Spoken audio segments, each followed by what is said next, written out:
বৰ্তমান আমি দেখিছোঁ যে অসমৰ সৰ্বসাধাৰণ ৰাইজৰ প্ৰতিজনৰ বাসগৃহত অসম চৰকাৰৰ বিদ্যুৎ বিভাগে আচলতে স্মাৰ্ট মিটাৰ স্থাপন কৰিছে আৰু বাগিচাৰ শ্ৰমিকসকলৰ বাসগৃহতো স্মাৰ্ট মিটাৰ ইতিমধ্যে স্থাপন কৰিছে অসম চৰকাৰে।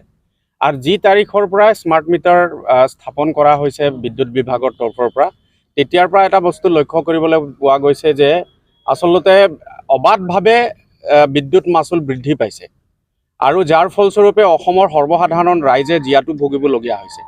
বাগিচাত বসবাস কৰা, বাগিচাত শ্ৰমদান কৰি উপাৰ্জন কৰি জীৱিকা চলাই অহা এই দৰিদ্ৰ পৰিয়ালৰ চাহ শ্ৰমিক লোকসকলে মাহেকত খুব বেছি 5,000 টকা এটা ন্যূনতম তেওঁলোকৰ দৰমহা পায়।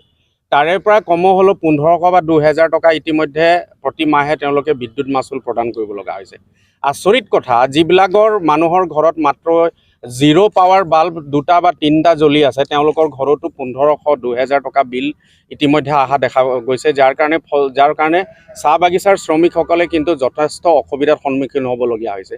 এনেকুৱা এটা পৰিস্থিতিলৈ লৈ আনিছে বিদ্যুৎ বিভাগে বা অসমৰ সৰ্বসাধাৰণ ৰাইজক, চাহ শ্ৰমিক ৰাইজক, যে পূৰ্বৰ যিটো অতীতৰ দিনৰ সময়ত মানুহে যিধৰণে মাটি চাকি বা বটলত কিৰচিনৰ তেল ভৰাই পেলাই যিটো টিপ চাকি যিবিলাক জ্বলোৱা হৈছিলে, সেইবিলাক বিচাৰি পেলাই চাহ শ্ৰমিক ৰাইজে ইতিমধ্যে হাহাকাৰৰ অৱস্থা হ'ব লগা হৈছে। গতিকে আচলতে আৰু বাৰম্বাৰ অসমৰ ৰাইজে কিন্তু এই বিষয়টোত অসম চৰকাৰ লগতে বিদ্যুৎ বিভাগক কিন্তু দাবী জনাই আহিছিলে যে এই স্মাৰ্ট মিটাৰসমূহ ক'ৰবাত যদি বিসংগতি আছে সেইসমূহ কিন্তু পুনৰ নিৰীক্ষণ কৰি পেলাই কিন্তু চাব লাগে। কিন্তু আজি তাৰিখলৈকে ওলোটাই যি ধৰণে চক্ৰবৃদ্ধি বেংকত যেনেকৈ চক্ৰবৃদ্ধি সুত মানুহৰ কাৰণে লোনত যেনেকৈ বাঢ়ে, একেধৰণে কিন্তু আচলতে স্মাৰ্ট মিটাৰ বিলে সেইধৰণে মানুহক হাহাকাৰ ভোগাইছে, জীয়াতু ভোগাইছে।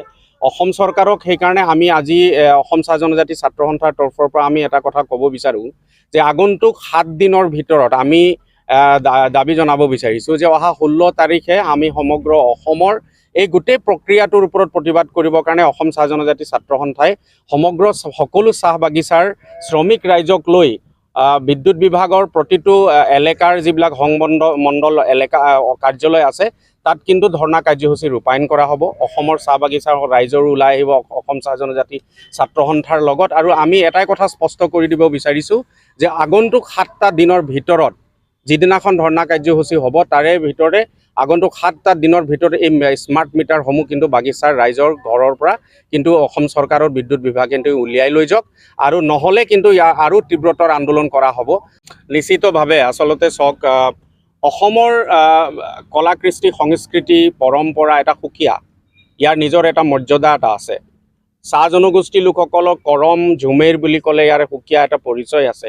আৰু আমাৰ পূৰ্বপুৰুষসকলে আচলতে শিকাই গৈছে এটা পৰম্পৰা, নীতি মজাত 7 দিনকে আমাৰ ভগ্নীসকলে আচলতে 7 দিন ধৰি তেওঁলোকে কৰ্মৰতী হৈ তেওঁলোক আচলতে ব্ৰত পালন কৰে। তাৰপৰা ভাদ মাহৰ শুক্লা একাদশীৰ নিশা আচলতে সেইদিনাখন কৰমডালৰ স্থাপনা কৰা হয়, প্ৰকৃতিক পূজা কৰা হয়, কৰম দেৱতাক পূজা কৰা হয়। আৰু সেইদিনাখনে তাৰপিছত পূজা অৰ্চনা কৰাৰ পাছতে তাৰ আচলতে আখৰা মুকলি কৰা হয়, সৰস্বতী বন্দনা কৰা হয়, কৰম দেৱতাক বন্দনা কৰা হয়।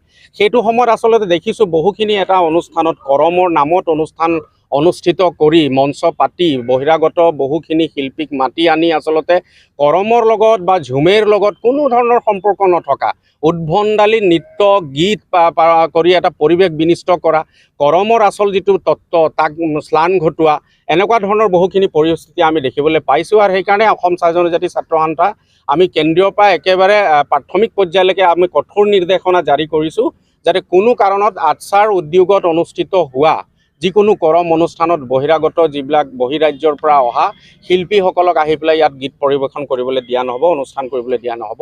প্ৰথম কথা, আমাৰ শিল্পীসকলৰ লগত কোনো বিভেদ নাই, কিন্তু যিসকল শিল্পীয়ে অসমৰ কলা কৃষ্টি সংস্কৃতি, চাহ জনগোষ্ঠীৰ কলা কৃষ্টি সংস্কৃতি নাজানিব, তেওঁলোকে সন্মান নজনাব, সেই ধৰণৰ শিল্পী কিন্তু আমাক নেলাগে। আৰু আমি ভাবোঁ যে তেওঁলোকে আচলতে যদি বহিৰাজ্যৰ পৰা আহিব বিচাৰে, প্ৰথম কথা অসমৰ কলা কৃষ্টি সংস্কৃতি পৰম্পৰা, অসমৰ গীত মাত নৃত্য, চাহ জনগোষ্ঠীৰ গীত মাত নৃত্যৰ ওপৰত তেওঁলোকে অধ্যয়ন কৰক, শিকক। তাৰ পাছত তেওঁলোকে আহিলে নিশ্চিতভাৱে অসমৰ ৰাইজে তেওঁলোকক আদৰি জনাব, সেইটো কথা আমি স্পষ্ট কৰিছোঁ। আৰু সেইকাৰণে আমি ক'ব বিচাৰিম যে কোনো ধৰণৰ তেনেকুৱা বহিৰাগত শিল্পীয়ে উদ্ভণ্ডালী গীত মাতেৰে কৰমটোক আচলতে অপমান কৰিবলৈ দিয়া নহ'ব, সেইটো কথা স্পষ্ট কৰিম।